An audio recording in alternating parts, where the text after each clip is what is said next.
आजको खबरमा हामी दूरदराजका आवाजहरू बुलन्द पार्छौं।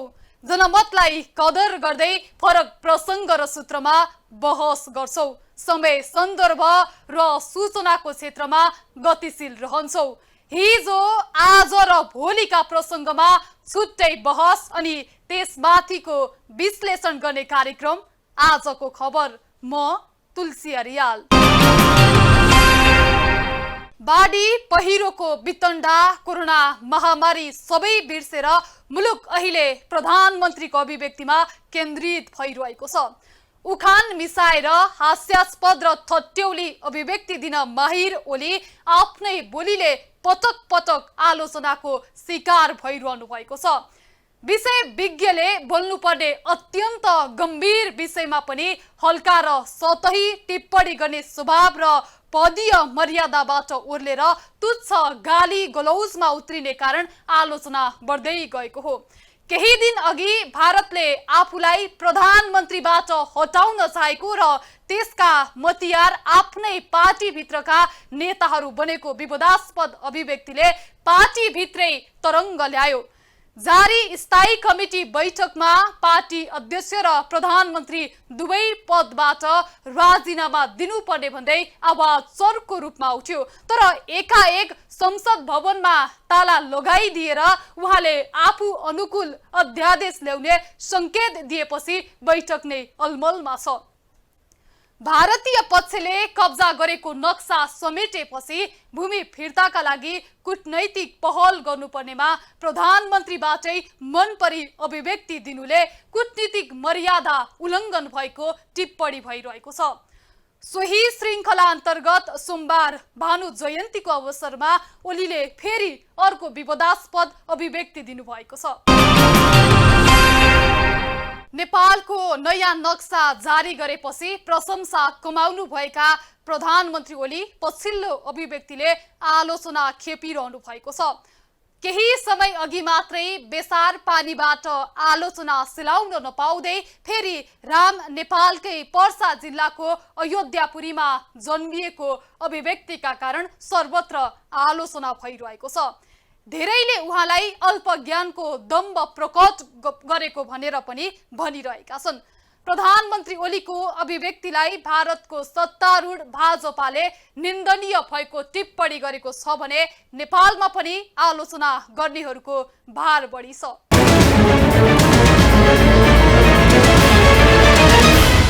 त्रेता युगका राम नेपालकै पर्सा जिल्लाको अयोध्यापुरीमा जन्मिएको अभिव्यक्ति दिएपछि प्रधानमन्त्री केपी शर्मा ओलीको नेपालमै चर्को आलोचना भएको छ। सोमबार भानु जयन्तीको अवसरमा प्रधानमन्त्री निवास बालुवाटारमा गरिएको कार्यक्रममा नेपाल सांस्कृतिक हिसाबले थिचिएको उल्लेख गर्दै प्रधानमन्त्री ओलीले वास्तविक तथ्यमाथि भारतले अतिक्रमण गरेको बताउनु भएको थियो। उहाँको बोली त्यतिमा मात्र सीमित भएन, भारतले नक्कली अयोध्या खडा गरेको र असली अयोध्या पर्साको ठोरीमा रहेको अभिव्यक्ति दिनुभएको थियो। हामी अलिकति सांस्कृतिक हिसाबले थिचिएका छौँ, तथ्यहरूमा अतिक्रमण भएको छ।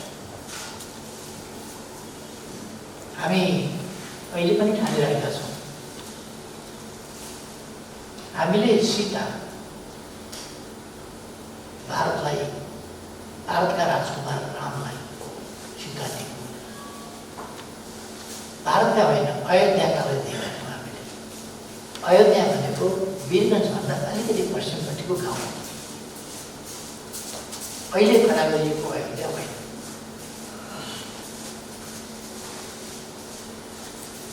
अयोध्या भीषण विवाद छ। हाम्रोमा विवादै गर्नु पर्दैन। जनकपुर त्यहाँ, अयोध्या वीरगञ्जको पश्चिमपट्टि ठोरीमा, वाल्मीकि आश्रम त्यहाँ। र दशरथबाट सन्तान नभएपछि पुत्रेष्टि यज्ञ लगाउने पण्डितजी रेडीका पछि गएर उनले डाँडामा बस्ने गरे र त्यहाँ अहिले पनि श्रृङ्गा भन्ने ठाउँ छ। पुत्रेष्टि यज्ञ लगाउने पण्डितजी, त्यसकारण सन्तान पनि भारतीयका हुँदै होइनन्, ठाउँ पनि भारतीय त्यो ठाउँ पनि नेपाल वाल्मीकि आश्रम त्यहीँ छ पढाउने गुरुको समय समयमा आएर शिक्षा दीक्षा ज्ञान दिए वाल्मीकि आश्रम त्यहाँ छ र जनकपुर त्यहाँ छ यहाँको जनकपुर उहाँको अयोध्या हुन्थ्यो भने कहाँ छोरीको बिहे गर्न खोजेको छ कसले के गरेको छ त्यस बेलाका जमानामा न टेलिफोन न मोबाइल कताबाट थाहा होस् थाहा हुन पनि सम्भव थियो नजिकै पर्थ्यो सजिलैसँग गयो तर अब त्यो इतिहास बहस गरी साध्य छैन अब यो भनेपछि फेरि एक हमलामा माथि विद्वानहरूको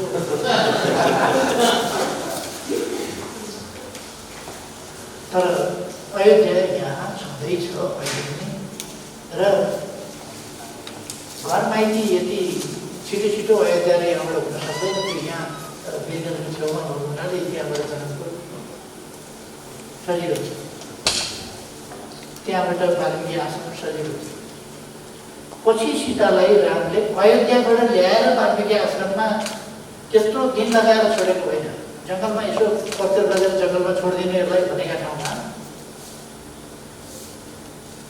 2 दिन 4 दिन हुन्छ महिना लाग्छ त्यसमा लक्ष्मण महिना हराएका होइनन् बाबु दिएर खुर्रा वाल्मीकि आश्रममा पुर्याइदिए उक्त अभिव्यक्ति दिएपछि सामाजिक सञ्जालमा ओलीको आलोचना मात्र भएको छैन व्यङ्ग्य समेत भएको छ त्रेतायुगका राम नेपालकै पर्सा जिल्लाको अयोध्यापुरीमा जन्मिएको अभिव्यक्ति दिएपछि पौराणिक विषयमा यस्तो बोल्नु बेतुक र पदीय मर्यादा विपरीत भनेर आलोचना भइरहेको छ सीमा विवादका कारण छिमेकी भारतसँगको सम्बन्ध चिसिएको बेला यस्तो टिप्पणी गर्नु दुई देशको सम्बन्ध थप चिसिने भन्दै चिन्ता समेत व्यक्त भइरहेका छन् सामाजिक सञ्जालका नियमित प्रयोगकर्ता लेखक पत्रकार विश्लेषक तथा राजनीतिज्ञहरूमध्ये ओलीको अभिव्यक्तिको समर्थन गर्ने एकदमै थोरै छन् भने बहुसंख्यकले चर्को आलोचना गरेका छन् पूर्व प्रधानमन्त्री डाक्टर बाबुराम भट्टराईले व्यङ्ग्यात्मक ट्विट गर्नुभएको छ नयाँ रामायण श्रवण गरौँ सिधै वैकुण्ठ धामको यात्रा गरौँ राष्ट्रिय प्रजातन्त्र पार्टीका अध्यक्ष कमल थापाले पछिल्लो प्रकरणले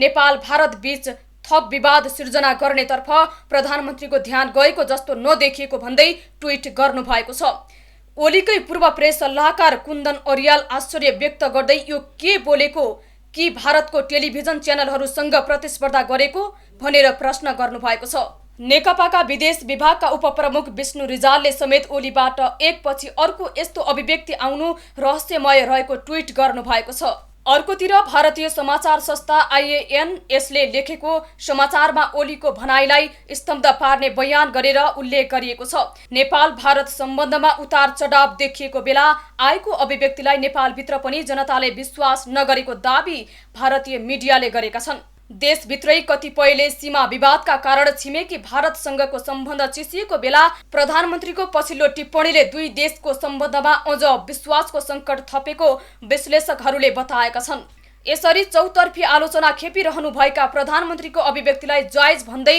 समर्थन गर्नेहरूको तबका पनि छ सामाजिक सञ्जालमा ओलीको अभिव्यक्तिलाई समर्थन गर्दै कतिपयले प्रतिरक्षा पनि गरिरहेका छन् भारतीय पक्षले बुद्ध नेपालमा जन्मेको तथ्यलाई तोडेर भारतमा जन्मेको भन्दै नक्कली लुम्बिनी खडा गर्दा केही नहुने अनि नेपालका प्रधानमन्त्रीले त्यसलाई काउन्टर दिँदा चाहिँ के को आपत्ति भन्ने उनीहरूको तर्क छ यस वास्तविक अयोध्या नेपालमा रहेको भन्दै लामो समयदेखि अनुसन्धान गरिरहनुभएका संस्कृतिविद लोकमणि पौडेल भने प्रधानमन्त्रीको अभिव्यक्तिलाई सत्य र जायज भन्नुहुन्छ उहाँले कतिपयले तथ्य नबुझेर प्रधानमन्त्रीलाई खिल्ली उडाएको तर प्रधानमन्त्रीको भनाइ तथ्यसङ्गत भएको दाबी गर्नुहुन्छ अहिले जुन अयोध्या छ त्यो अयोध्या सक्कली अयोध्या होइन भनेर हामीले भन्दा पहिला त उतैकाले भनेका हौँ हैन भने अहिले ओलीले सक्कली अयोध्या यहाँ भन्दाखेरि रिसाउनु पर्ने कुरा भएर उतैकाले भन्दाखेरि यो सक्कली अयोध्या होइन भनेर अहिले वर्तमान इन्डियाको अयोध्यालाई उताकाले भन्दा केही फरक नपर्ने अनि ओलीले भन्दा फरक पर्ने हो र होइन नि यो त सक्कली अयोध्या फेला पर्यो उताकाका लागि पनि खुसीको कुरा र नेपालीका लागि त झन् खुसीको कुरा यो सबै चाहिँ नि हिन्दूहरूका लागि खुसीको कुरा इतिहासविद सबै जातका इतिहासविदहरूका लागि पनि खुसीको कुरा कि सक्कली अयोध्या फेला पर्यो अब राम भक्तहरूलाई चाहिँ पिर परेको के हो भने त्यसो भएपछि त त्यहाँ राम मन्दिर थियो भन्ने कुराको चाहिँ विरोध भयो कि भन्ठानेर उनीहरूलाई पिर परेको हो। त्यहाँ राम मन्दिर त थियो होला नि, राम जन्मनै पर्छ र राम मन्दिर हुनलाई। राम मन्दिर हुनको लागि अयोध्यामा राम जन्मिएकै हुनुपर्छ र पर्दैन। भनेपछि समग्र आम आलोचकहरूलाई के भन्न चाहनुहुन्छ त तपाईँ? उहाँहरूले होइन सबै होइन, उहाँहरूले पढ्दिन पर्यो, उहाँहरूले पढ्दिन पर्यो। उहाँहरूमा कतिपय चाहिँ नि गोठाला हुँदाहुँदै पनि भेडा बन्नु भएको होला होइन, कहिलेकाहीँ भेडाहरूको माझमा अनि गोठालो पनि भेडो जस्तो हुन्छ। त उहाँहरू गोठालो भइदिन पर्यो होइन, पढ्दिन पर्यो। पढेर चाहिँ नि अनि हामी सबै मिलेर, यो त ठुलो कुरा हो नि, यो त कति ठुलो कुरा हो, कति ऐतिहासिक कुरा हो। अब राम जन्मिएको ठाउँ नेपाल हो भन्नु कति ठुलो कुरा। आहा, यो त चाहिँ सबले ताली बजाउने, आज भरे सबले दीपावली गर्ने हो। म त भरे चाहिँ घरमा दीपावली गर्दैछु। वास्तविक अयोध्या नेपालमै पर्छ भन्ने कुरा अनुसन्धान गर्नुपर्ने विषय भए पनि राम्रोसँग प्रमाणित नभइकन त्यो स्तरको टिप्पणी अवाञ्छित नभएको तर्क धेरैले गरेका छन्। दुई देश बीचको सम्बन्धमा आउन सक्ने दरारलाई ख्यालै नगरी हचुवाका भरमा अभिव्यक्ति दिन नहुने सुझाव बढी जायज छ। प्रसिद्ध हिन्दू धर्म ग्रन्थ रामायणमा वर्णित अयोध्या देश नेपालमा रहेको दाबी गर्नुभएका प्रधानमन्त्री केपी शर्मा ओलीको भारतमा चर्को आलोचना गरिएको छ। मर्यादा पुरुष राम भारतका नभई नेपालका राजकुमार भएको अभिव्यक्ति दिएपछि प्रधानमन्त्री ओली फेरि एकपटक आलोचनाको शिकार हुनुभएको हो। देशभर कोरोना संक्रमितको संख्या घटिरहेको बेला काठमाडौँ उपत्यका भने महामारीको हटस्पट बन्ने खतरा बढ्दै गएको छ। कोरोना संक्रमित थपिए पनि सोमबारदेखि केही सार्वजनिक सवारी साधन सञ्चालनमा आएका छन्। व्यवसायको दबावपछि सरकारले असार 25 गते सुरक्षा मापदण्ड अपनाएर सार्वजनिक यातायात सञ्चालन गर्न दिने निर्णय गरेको थियो। सोही निर्णय अनुसार काठमाडौँ उपत्यकामा सञ्चालनमा रहेका केही यातायात कम्पनीहरूले यातायातका साधन सञ्चालनमा ल्याएका छन्। महानगर यातायात, मयूर यातायात, संयुक्त यातायात लगायतले सोमबारदेखि गाडी सञ्चालनमा ल्याएका हुन्। साउन 1 गतेदेखि साझा यातायात लगायत अन्य यातायात कम्पनीले पनि सार्वजनिक यातायात सञ्चालन गर्ने तयारी गरिरहेका छन्। काठमाडौँ उपत्यकामा सरकारले तोकेको मापदण्ड अनुसार सोमबारदेखि केही सार्वजनिक यातायात सञ्चालनमा आएका छन्। सरकारले विशेष स्वास्थ्य सुरक्षालाई ध्यान दिएर सार्वजनिक यातायात सञ्चालन गर्न दिने निर्णय गरेको थियो। सोही निर्णय अनुसार काठमाडौँ उपत्यकामा सञ्चालनमा रहेका केही यातायात कम्पनीहरूले यातायातका साधन सञ्चालनमा ल्याएका हुन्।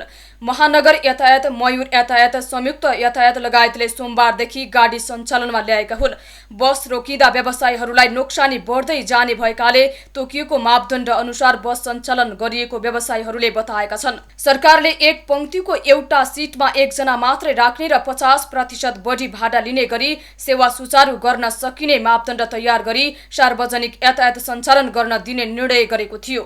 काठमाडौँ उपत्यकाको हकमा काठमाडौँ उपत्यकाभित्र र अन्य जिल्लाको हकमा सम्बन्धित जिल्लाभित्र मात्र सञ्चालन हुने यात्रुवाहक सवारी साधन बाहेकका अरू चाहिँ अन्तर जिल्ला चल्ने सवारी साधन र लामो दूरीका सवारी साधन चाहिँ चल्न नदिने।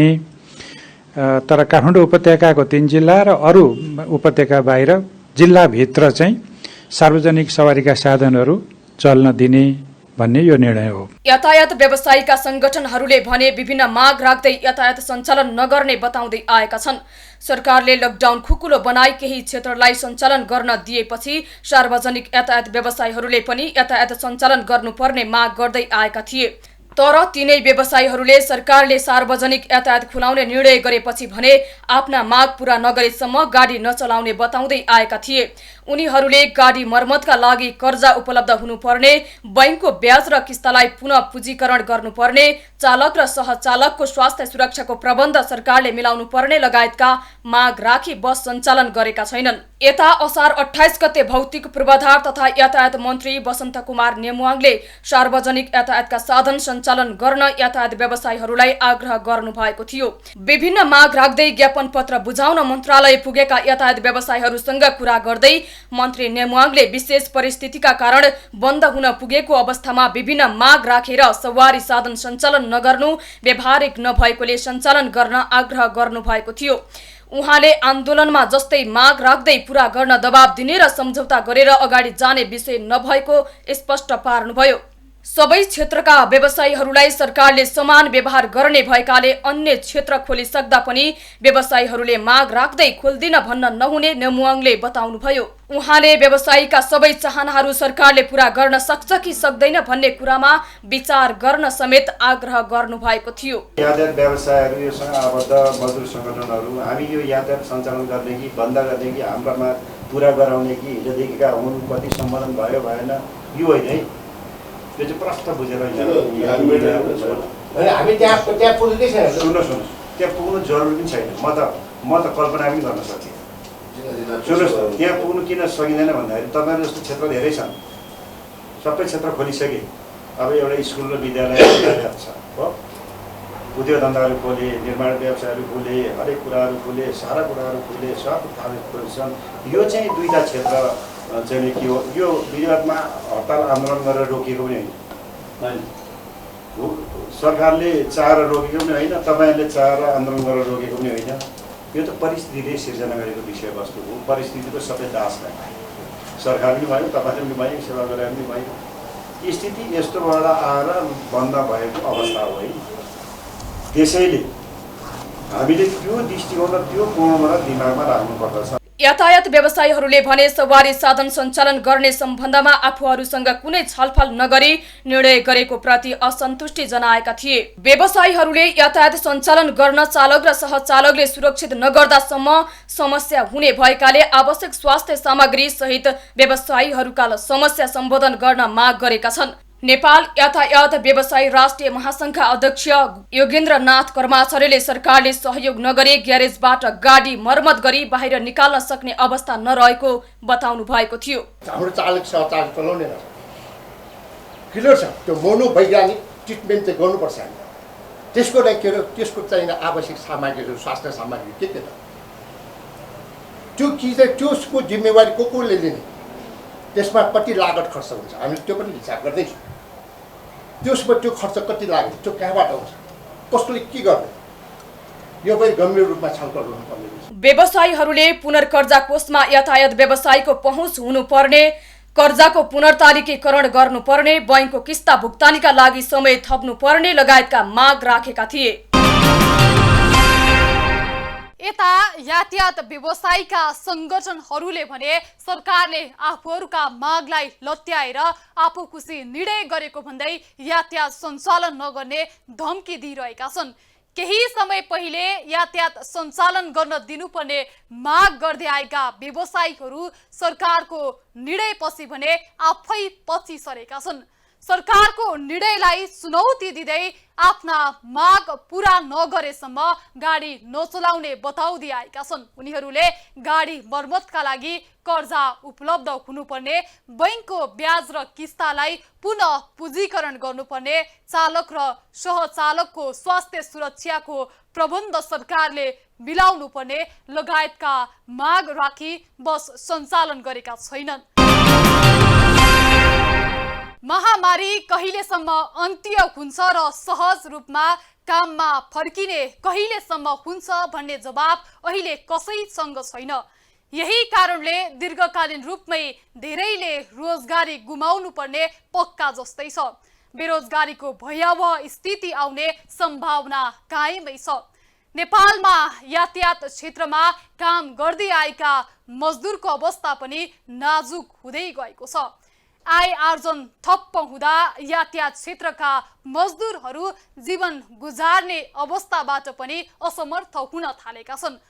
बैंकबाट दिएको ऋण खप्टिँदै गइरहेको छ उता ब्याज पनि दिनहुँ थपिँदै जाँदा समस्यामाथि समस्या थपिँदै गएको छ।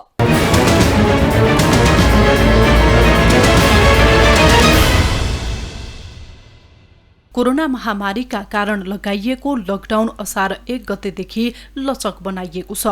अर्थतन्त्र तहस नहस भएको र अधिकांशलाई गुजारा चलाउनै सकस भएपछि चौतर्फी दबावका बीच सरकारले लकडाउन खुकुलो बनाएको हो। पछिल्ला दिनहरूमा पसल तथा केही व्यवसायहरू सञ्चालनमा आएका छन्। पसल खुला गरे पनि व्यापार एकदमै न्यून भएको गुनासो व्यवसायीले गर्दै आएका छन्। अर्कोतिर कतिपय व्यवसाय भने अझै पनि खुल्न सकेका छैनन्, जसमध्येको एक हो यातायात व्यवसाय। सार्वजनिक यातायात व्यवसायको सिन्डिकेट छ। त्यही कारण यातायात चलाउने सरकारी निर्णयलाई चुनौती दिएर महामारीका बेला पनि यातायात व्यवसायी महासंघले सरकारसँग विभिन्न शर्त तेर्स्याएको छ। महासंघमा आबद्ध नभएका कम्पनीले भने सार्वजनिक यातायात सोमबारबाटै काठमाडौँ उपत्यकामा सञ्चालनमा ल्याएका छन्। महानगर यातायात, मयूर यातायात, संयुक्त यातायात सोमबारदेखि नै काठमाडौँमा सञ्चालनमा आएका छन्। साझा यातायातले पनि साउन 1 गतेदेखि सवारी साधन सञ्चालनको तयारी गरेको छ। यता यातायात व्यवसायीका संगठनहरूले भने विभिन्न माग राख्दै यातायात सञ्चालन नगर्ने बताउँदै आएका छन्। उता लामो दूरीको सवारी साधन भने सञ्चालनमा आउने भन्ने कुनै छाँटकाँटै देखिँदैन। गत चैत्र 11 गतेदेखि सरकारले देशमा लकडाउन लागू गरेपछि नेपालको यातायात व्यवसाय प्राय ठप्प रह्यो। यो सँगै हजारौं यातायात मजदुरहरू समेत बेरोजगार भए। गाडी मर्मतका लागि कर्जा उपलब्ध हुनुपर्ने, बैंकको ब्याज र किस्तालाई पुनः पुँजीकरण गर्नुपर्ने, चालक र सहचालकको स्वास्थ्य सुरक्षाको प्रबन्ध सरकारले मिलाउनु पर्ने लगायतका माग राखी बस सञ्चालन अहिलेसम्म गरेका छैनन्। सुदूरपश्चिम प्रदेशमा मात्रै 2500 सार्वजनिक सवारी साधनमा काम गर्ने 7500 भन्दा बढी मजदुरले रोजगारी समेत गुमाएका छन्। विशेष गरी छिमेकी राष्ट्र भारत आवतजावत गर्ने मजदुरहरूले धानेको सुदूरपश्चिमको यातायात क्षेत्र लामो समयदेखिको सीमानाका बन्दका कारणले त झनै थला परेको छ। यो अवस्थामा लामो समयसम्म सवारी साधनहरू यथास्थानमा नै थन्क्याएर राखेका कारण उनीहरूका ब्याट्री, मोबिल, टायर, ग्रिस तथा लुब्रिकेटमा समेत समस्या आएका कारण मर्मतकै लागि समेत प्रति सवारी साधन 50,000 देखि 5 लाखसम्म खर्च आउन सक्ने अनुमान व्यवसायीहरूको छ। विभिन्न वित्तीय संस्थाहरूबाट लाखौं कर्जा लिएर व्यवसाय गरिरहेका व्यवसायीहरू अहिले सरकारको निर्णयको पर्खाइमा छन्। तर पछिल्लो समय सरकारले जिल्लाभित्र आन्तरिक रूपमा सेवा सञ्चालन गर्ने गरी गरेको निर्णय समेत सुदूरपश्चिमको यातायात क्षेत्रलाई सम्बोधन नहुने गरी बनाइएकोमा व्यवसायीहरूले चिन्ता व्यक्त गरेका छन्। सरकारको निर्णयले सीमित जिल्लाहरूमा मात्रै व्यवसाय सञ्चालन गर्न सकिने हुँदा सुदूरपश्चिमको हकमा 10% मात्रै जिल्लाभित्र सञ्चालन हुने र 90% लामो दूरीका सवारी साधन भएकाले यो समयमा सवारी साधनहरू खिया लाग्ने, गुणस्तरमा ह्रास आउने हुँदा सरकारले यातायात व्यवसायीहरूका लागि राहतको प्याकेज ल्याउनु पर्ने र वित्तीय संस्थाहरूबाट लिएको ऋणलाई कम्तीमा पनि 6 महिनाको लागि सहुलियत प्रदान गरिनुपर्ने महाकाली यातायात बहुउद्देश्य कम्पनी प्रालीका अध्यक्ष डम्बर पन्तको भनाइरहेको छ। चैत्र 11 गतेदेखि सम्पूर्ण सार्वजनिक सवारी साधनहरू आजका मितिसम्म लकडाउन अवस्थामा छन् र यो असहज अवस्थामा चालक परिचालकदेखि लिएर अन्य सार्वजनिक सवारी साधनका यान्त्रिक उपकरणहरू यही अवस्थामा सहज रूपमा यातायात सञ्चालन गर्न सक्ने स्थिति छैन। यसैगरी अन्तर्जिल्लाभित्र सवारी साधन सञ्चालन गर्न कुनै गन्तव्य नै नभएको अवस्थामा यदि यातायात सञ्चालन भएको खण्डमा पनि मजदुरहरूको स्वास्थ्यको खतरा रहेकाले उनीहरूका लागि सरकारले बिमाको व्यवस्था गर्नुपर्ने महाकाली यातायात बहुउद्देश्य कम्पनी प्रालीका पूर्व अध्यक्ष तथा सल्लाहकार बाबुराम शर्मा बताउनुहुन्छ। हाम्रा यातायातका सवारी साधन विगत 4 महिनादेखि थन्किएर घर ग्यारेजमा थन्किएर बसेका गाडीहरू अहिले हामीले सडकमा निकाल्दाखेरि कमसेकम हामी व्यवसायीहरूलाई 1.5 देखि 2 लाख रुपियाँसम्म हामीले मेन्टेनेन्सको खर्च भनेर छुटाउनु पर्ने अवस्था छ, जुन व्यवसायीसँग अहिले त्यो अवस्था छँदै छैन। यता पवनदूत यातायात कम्पनी प्रालिका अध्यक्ष धर्मसिंह महराले समेत व्यवसायीलाई सहज रूपमा यातायात सञ्चालन र जीविकोपार्जनका लागि राहतका प्याकेज ल्याउनु पर्नेमा जोड दिनु भएको छ। यातायातका साधनहरू सबै थन्किएको अवस्था र यो थन्किएको अवस्थामा त्यो निकाल्नु पनि वास्तवमा चाहिँ त गाडीको एउटा चाहिँ त अवस्था हेरी त्यसको प्रकृति हेरी अब त्यसलाई चाहिँ त रोडमा ल्याउनुका निमित्त पनि 50 देखि 5 लाखसम्म सबै खर्चको आवश्यकता छ। 4 महिनादेखि घरमा बसेको अवस्था, बाहिर ननिक्लेको अवस्थामा वास्तवमा त्यतिसम्मको पुँजी चाहिँ कहाँबाट व्यवस्थापन गर्ने? राष्ट्र बैंकले समेत आफ्नो मौद्रिक नीतिमा यातायात व्यवसायीहरूको माग सम्बोधन गर्नुपर्ने महाकाली यातायात बहुउद्देश्य कम्पनी प्रालिका सचिव देवराज जोशीको माग छ। लकडाउनको मारमा परेका यातायात व्यवसायी, होटल व्यवसायी तथा अन्य क्षेत्रका व्यवसायीहरूको राहतको विषयमा सरकारले सम्बोधन नगरेको भन्दै अर्थ मन्त्रालय मार्फत अनुदानका प्याकेज ल्याउनु पर्ने समेत उहाँले माग गर्नु भएको छ।